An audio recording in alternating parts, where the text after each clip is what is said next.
Hello, Commanders, and welcome back to Elite Dangerous Return from Beagle Point. Today's topic of discussion will be dealing with hopelessness. But before we hop into that, as usual, I would like to welcome all of our new viewers. If you're just joining the series, we went out all the way to Beagle Point trying to work on our exobiology skill to bring that up to the elite status, as well as hopefully make enough money to purchase a fleet carrier and head back out into the black with all of our ships and stuff.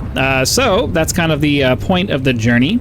As the title of the series would imply, we did make it our way out to Beagle Point, and we're currently on our way back. We have a cycle of operations that we typically do as we're moving through the galaxy. We'll hop into a new system as you're seeing now, and once we're done with that, I'll hop back into the galaxy map so you guys can see where we are and kind of where we're going. But we'll hop into a new system. We'll pop the Discovery scanner, as you can see, heading over there in the bottom right of the screen. Once that pops off, we'll do our fuel scooping operation here. Top off the tanks to make sure that we're nice and full to hop into the next system. As you can see, there are 20 bodies. I will usually try to remember to hop into the full spectrum system scanner in each system just to see if there are any high value planets. If you look to the bottom right of the screen, you can see Earth-like worlds, water worlds, and ammonia worlds. There aren't any in this system, and I typically have a 15 body limit to my scan, to doing an individual scan of each body in the system. There's no specific reason for that other than I'm just trying to balance stopping to scan things versus actually making progress, because if we stop and scan in every single system we do, it's going to take us forever to get back. So that's just the arbitrary limit that I set, and that's why that is. So that's the intro done, and so I guess now we can go ahead and start hopping into the topic of today, which is dealing with hopelessness. Now, I'm not going to sit here as somebody who has lived the kind of life that I've lived and try to tell you that all you have to do is pick yourself up by your bootstraps and figure it out, because that's just not the way that it works in the world, to be perfectly honest with you. If you're able to do that, if you're the kind of person that has the mental strength and fortitude to be able to just ignore your problems and forge a path ahead, obviously you're going to be at a much higher advantage than the rest of us who really struggle with putting up with that stuff. Me, myself, I struggle with hopelessness a lot. That's not necessarily something that people want to hear, and unfortunately that's just kind of the way that the world is. Nobody cares about your problems except for you, and anytime you bring them up, you're going to have people that have a hard time relating to you because they have their own problems. They don't want to hear about your crap. But you know, I feel like it's kind of important sometimes to just acknowledge that a lot of us struggle with this particular problem. Feeling like you're in a hopeless situation, and what makes it really hard to deal with and talk about and all of that is just the fact that you know, what I think of as a hopeless situation is going to be different from what you think of as a hopeless situation, because we all get stuck in situations that we feel are impossible to get out of, but then our situation is, you know, perceived by others to be a better situation than the situation that they're in. So, you know, for those of us who live in the first world, obviously anybody from the second or third world are not going to look at our situation and have any sympathy at all for the situation that we're in, because from their perspective we have it way, way better than they do. And anytime any of us from this part of the world have a complaint or feel like we just feel hopelessly lost about where we are and where we're trying to get to, rightfully, those people are not going to have any sympathy, and they're not going to care, and they're going to be like, well, at least you got this and at least you got that. And you can't fault them for thinking that way, because, you know, when you're higher up on the ladder, the people lower down on the ladder are always going to look at your position on the ladder and use that to justify not caring about how you feel about your situation. And that's fair, because obviously there's plenty of people who are way higher up on the ladder than I am. You know, even unemployed with no money, the fact that I live in the United States of America puts me, you know, the fact that I'm not like homeless and everything, like I have a stable situation. The fact that I'm in the position that I'm in probably puts me in the top, you know, 1 to 5% of people in the world. So, you know, I understand my place in the world. Let me put it that way.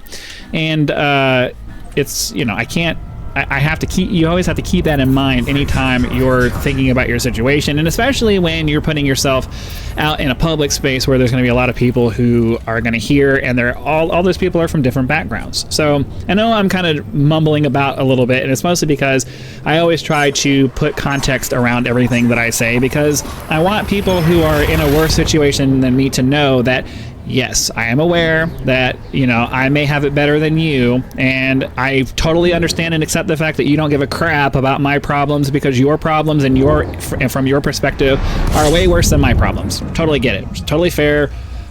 In the same way that, I don't personally care about rich people's problems. You don't care about my problems. That's just the way that it works. But at the same time, everybody on the ladder is always trying to climb the ladder. So no matter where you are on the ladder, whether you're at the very bottom or you're at the very, very top, you always have a goal or something that you're trying to work towards. And, it can be kind of depressing when it doesn't feel like you're, getting up any of the rungs.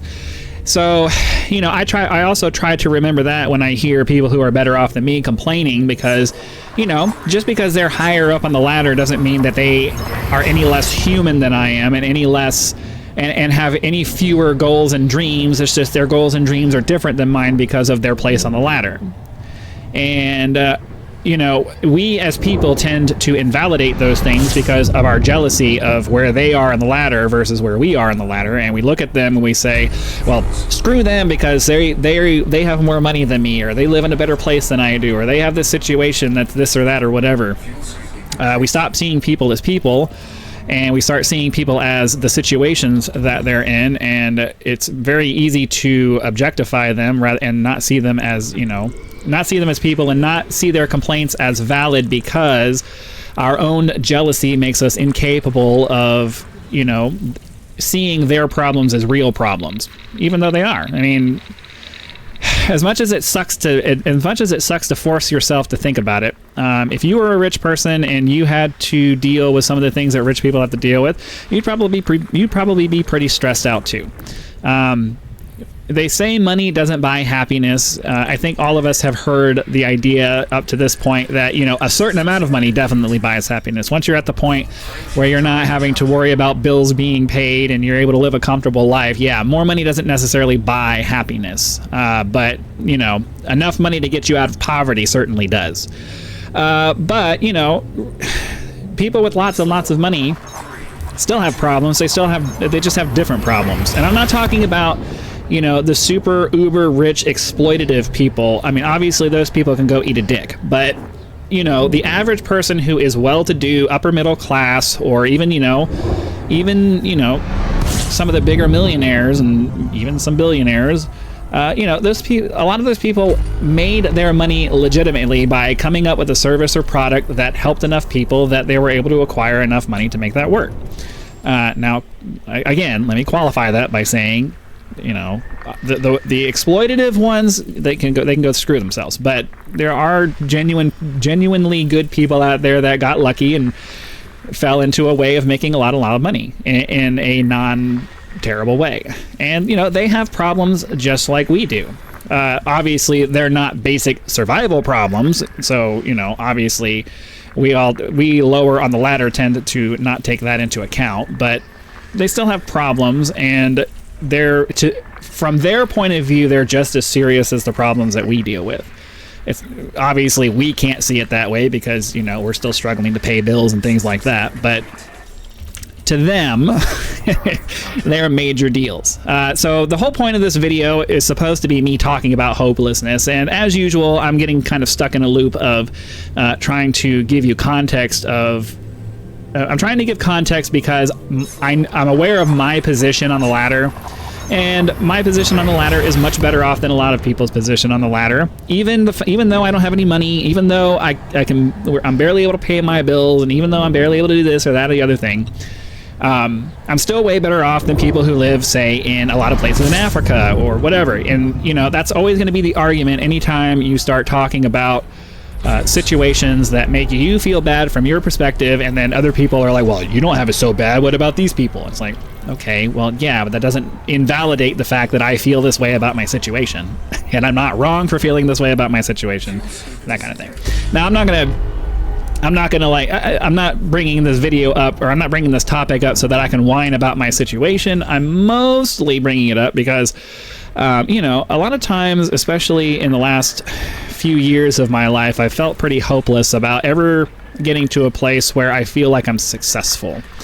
And, you know, my definition of success is different from a lot of people's definition of success, but it doesn't really matter what my definition of success is. What matters is that I've been really struggling to, you know, keep pushing on and truly believe that I can get to something that I can see as success for my life. And, you know, it's already hard enough. It's already hard enough to do things like to do things in the first place, especially when what you want is outside of what is considered standard in the world. You know, the things I want for my life are well outside of the so you see the biological signatures there up at the top right where it says feature biological 1. We want to see at least 2, and preferably not on an icy body. So we're going to continue looking, and hopefully we'll find something interesting. But anyways, I always try to add as much context and as much explanation in as I can. That's why it takes me so long to get through explanations, because especially when I'm going over topics like this, and you know, I really shouldn't do this, because it doesn't matter what I say. There's always going to be somebody who has a problem with certain topics, and they're going to be like, I don't care, you're being a little wuss, whatever. Yeah, whatever. You know, my point I'm trying to get to is that, you know, hopelessness is one of those things that just makes life harder. And the unfortunate reality is that a lot of times it creeps up on you and you have to force it away. And if you're not paying attention, it can drain you for a very long time before you even realize that you're in the middle of it. And the thing that kind of popped into my mind that brought this subject up for me is that my wife and I watched the movie Home yesterday, that little kids movie with the alien and all that stuff in it, with the aliens. And at the end of the movie, O is trying to give the egg back to the Gorg, and he's feeling discouraged because it doesn't seem like he has a chance of actually... I did throttle down. It doesn't seem like he has a chance of actually getting the Gorg's attention, so he kind of loses hope for a second, but then he remembers the lessons that Tip had, you know, given to him along their little journey about not giving up and keep trying, and, you know, he has a little moment of, oh, this is hopeless, but then he's like, no, I'm going to keep going. And while I understand the message, it's really hard in real life to just do that if you're not the kind of person who just naturally has the pig-headed stubbornness of just keep on trying until it works. Keep banging rocks together until you have a statue, or, you know, whatever metaphor you want to use for somebody who just never gives up and keeps on trying until they make it. The reality is that not everybody is like that. Most people aren't like that. There's a reason why regular employee jobs exist, and there's a reason why that's what the average person does. It's because most of us are not risk takers. Most of us are the kind of people who are going to pick the safest route, the path of least resistance, the way the way that is going to get us the maximum amount of stuff with the least amount of problems. And, you know, regardless of the fact, and I've talked about this before, regardless of the fact that there is no real additional safety in that approach, no matter how much we might like to think that there is, we perceive it to be the safe and easier option, you know, up until the point where we get laid off or fired or whatever it is that happens, and, you know, that perceived safety goes away and we realize, oh yeah, we were never safe in the first place. This job was just a job. I could have been doing something that was more for me instead of wasting all of this time for this company who never really gave a crap about me in the first place. So, you know, again, if you're new to the channel, I branch off a lot as I kind of ramble through these topics, because there's these little secondary things that kind of tie into what I'm talking about, and I try to go over those too. But the the reason I say that is that hopelessness is one of those things that is really prevalent whenever you're trying to do something that isn't normal, because you feel like if I was just doing the normal thing, I would be making the money that I need to make, and I would have the life that I need to have, and all of these other things. And it's really hard to move yourself away from the idea that, you know, I'm wasting my time doing what I'm doing right now. I need to be doing the tried and true method so that I can actually, you know, start getting towards where I want to get. The only problem for me is that only problem for me is that the things that I want for my life are by nature outside of the normal way of things, and accepting a normal job would make my dreams impossible in the first place. So I'm kind of having to. It's a catch-22 situation for me where I'm like, well, I'm broke, so I can't do the things that I want to do. But then if I get the same kind of jobs that I've always had, where I'm stuck going into an office or into a specific location every day, well, then I can't go anywhere. I'm stuck in that space, and the money that I'm making isn't really taking me in the direction I want to go anyway. So it's just the hard part for me is just the fact that I have this really specific dream and goal of wanting to be able to travel around and make money as I do it, and I haven't really found a good way to make that work. And after years at this point of trying to figure out a way to make that happen, you start to feel a little bit hopeless about the situation, because you know, you keep trying and you keep trying and you keep looking and you keep doing and you keep whatever, and it just never seems to work out the way that you want it to work out. Now, obviously, I have this YouTube channel, and it's grown a reasonable amount over the last year. But the question is always in the back of my mind, is this actually going to become something for me? I have absolutely no idea. There's no way to know, especially with how fickle YouTube is in general. You know, there'll be periods of really good growth, and then you'll have periods like what I've had in the last month or so, where there's pretty much nothing going on. You know, very few subscribers. The view count has gone down substantially. The revenue stream has gone down substantially, and you know, there isn't really much you can really do about it other than just wait it out and hope that you get back to the part where things are growing a little bit bigger. And it's easy during those times to become very discouraged and be like, you know what, I'm done with this. I'm gonna biological 1. We're trying to find biological 2. You know, several times in the last few weeks, I've felt like, you know what, I need to suck it up and go get a regular job. That's just the way that it is. The YouTube thing is not going to work out. It's not going to become the thing that transforms my life into what I want it to be. So I just need to accept it and go back to doing things the way I was doing them, and you know, give up on the thing that I want to do. But then there's another part of me that's like, but you weren't happy doing that. You weren't happy grinding out at some bullshit job that you were doing. You were miserable the entire time. Every job that you've had to do, or you had to go in every day to do this stupid BS for somebody else, you hated it. You were miserable. You couldn't stand it. You wanted to hurt people every day when you went into work, because you were forced to put up with their crap every day. And it's like, so, you know, there's that part of me that's like, there's the what society says is right, and then there's what your heart tells you is right, and then there's what your brain filters out of what your heart wants and tries to convince you that, you know, this is the logical thing that you should be doing. Or there's just so many different things that. Oh, hold on, let's make sure there's no water worlds. Nope. There's just so many different variables and things and ways to look at things that it's no wonder why only a few people are able to find success, because only a few people are able to parse through all of those variables and things and fixate on one single thing that allows them to become successful. Now, if you are the kind of person who doesn't care about what it is that you're doing and all you want is money, well, then the sky's the limit for you. You just find what you're good at and go for it.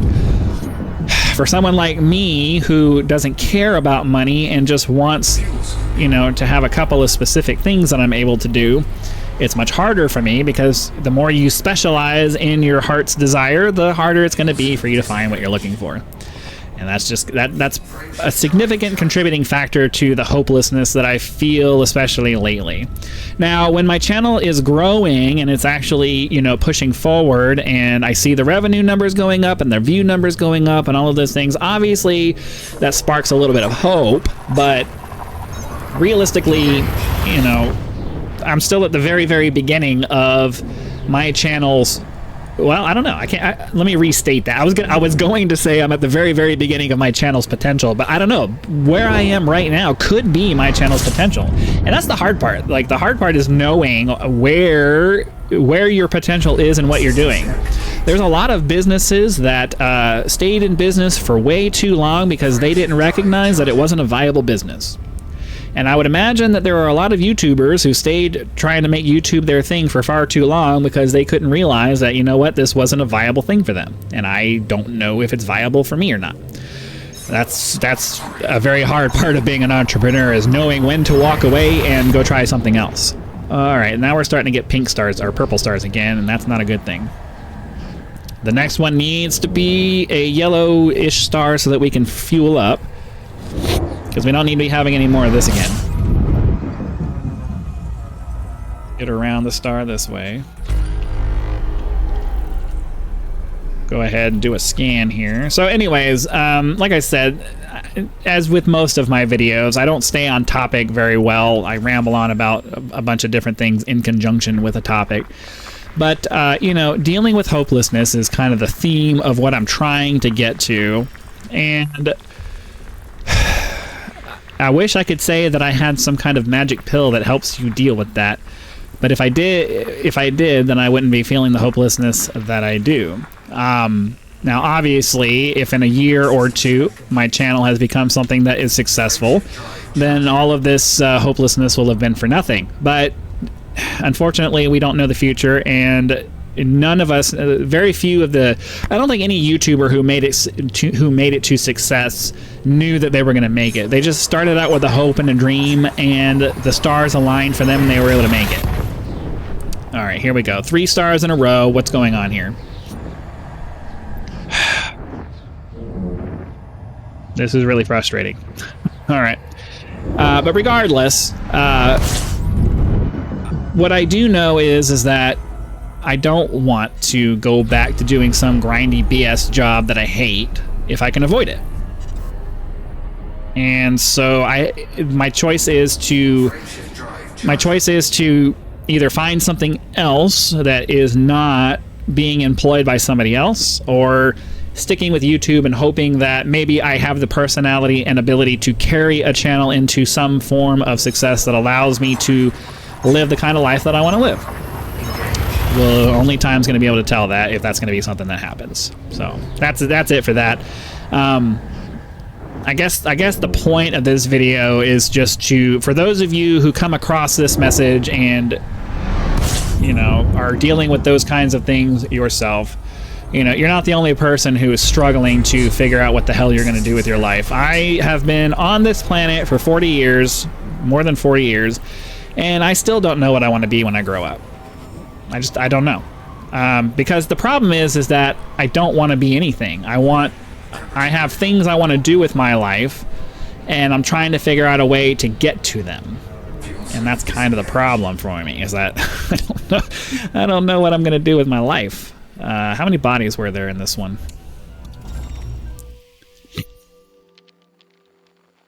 Just 2, and I think there were stars, so we have to move on to the next one. I'm starting to look for a place for us to set down at this point, so if we can find a landable planet, we'll go over there, land, and be done with this. But yeah, that's kind of the plan for now. Anyways, I know these particular topics aren't the best, but you know, I gotta find something to talk about, and until we get to the point where I have viewers providing me with a never-ending stream of topics to talk about, I kind of have to just come up with whatever I want to talk about. So if you don't like a topic, feel free to leave a comment to let me to give me some ideas, so things that you want to hear about, maybe some more positive stuff. More than willing to consider covering topics outside of religion and politics and things like that.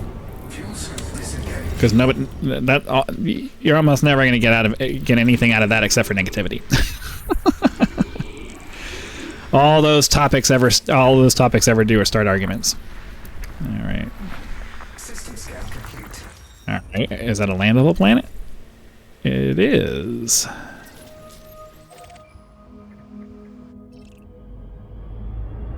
And it's not that far away. So we'll go land on this planet, get ourselves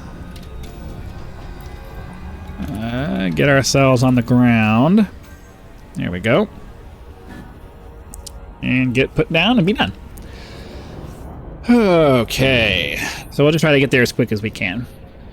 So yeah, I know I have to imagine that any of you who are continuing to follow this journey on this particular series are interested in at least some of the topics of conversation.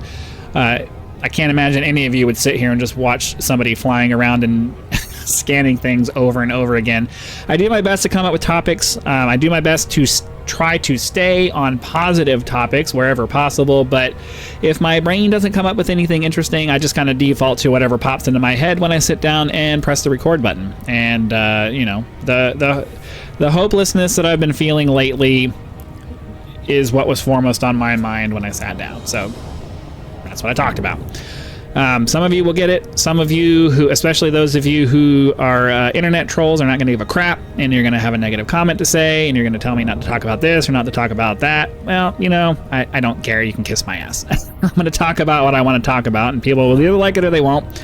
The one thing I do know is that my channel will never reach a level of any kind of genuine success if I'm not real about who I am and what I'm about. And you know what? I have a lot of negative stuff to say. I have a lot of negative stuff that I think about. I have a lot of things that, you know, are issues that are important to me, and I'm going to talk about them. And if you don't like it, well, there's a back button that allows you to go find something else to watch.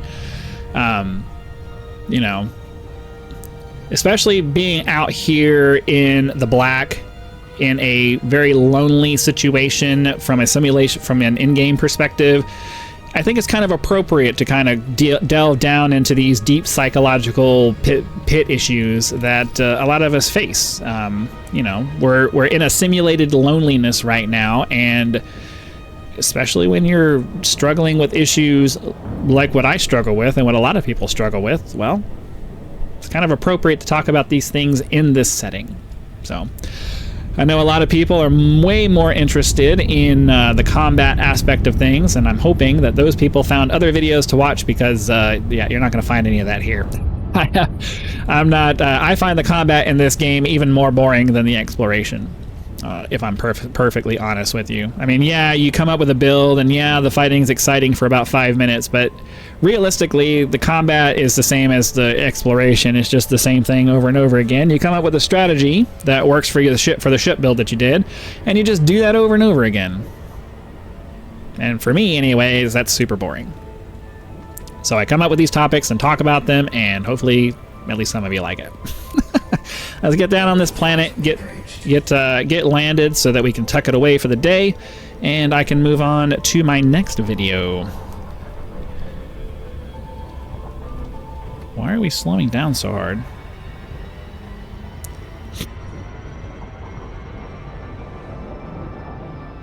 So I generally try to land at the Terminator so that we have a nice sunrise. I'm pretty sure that's the right word, Terminator, where the light and dark sides meet. I think that's the right one. I think that's the right word. I should probably look that up. I've been saying it for a very long time, and nobody said anything, but I don't know. Get a little bit more speed here.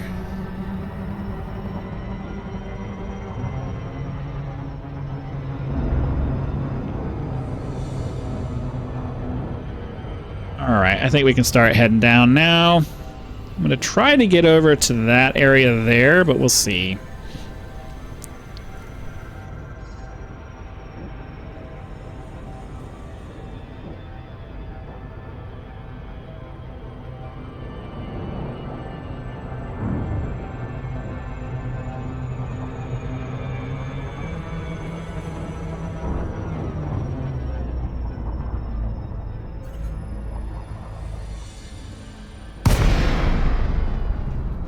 Well, yeah, it's going to take us forever to get down there at that rate, so we're just going to head over to this one. And we'll land down over here.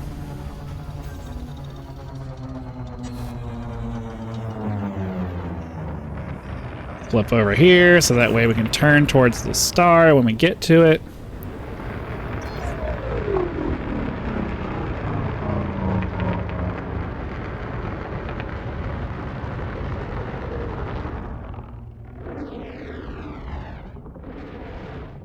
Get the landing gear down, turn towards the star, and we'll go ahead and be done for the day. So hopefully you guys had lots of fun. Be sure to click the like button if you did, so that the YouTube algorithm will know and send the video out to as many people as possible. If you're not a subscriber, please consider subscribing now, so that when the next video comes out, it will show up in your feed and you will be able to watch it as soon as it becomes available. Channel members get early access to all of my content, so be sure to click the join button, check out the list of options available there, and decide if any of those are right for you. If you're not interested in a membership, you can always leave YouTube's version of a tip with that thanks button. Direct contributions are greatly appreciated and a critical component to helping to turn this channel into a full-time gig, which is the dream. So again, thank you very much for your time. Hope you guys enjoyed the episode. Be sure to come back for the next one, and I'll see you then.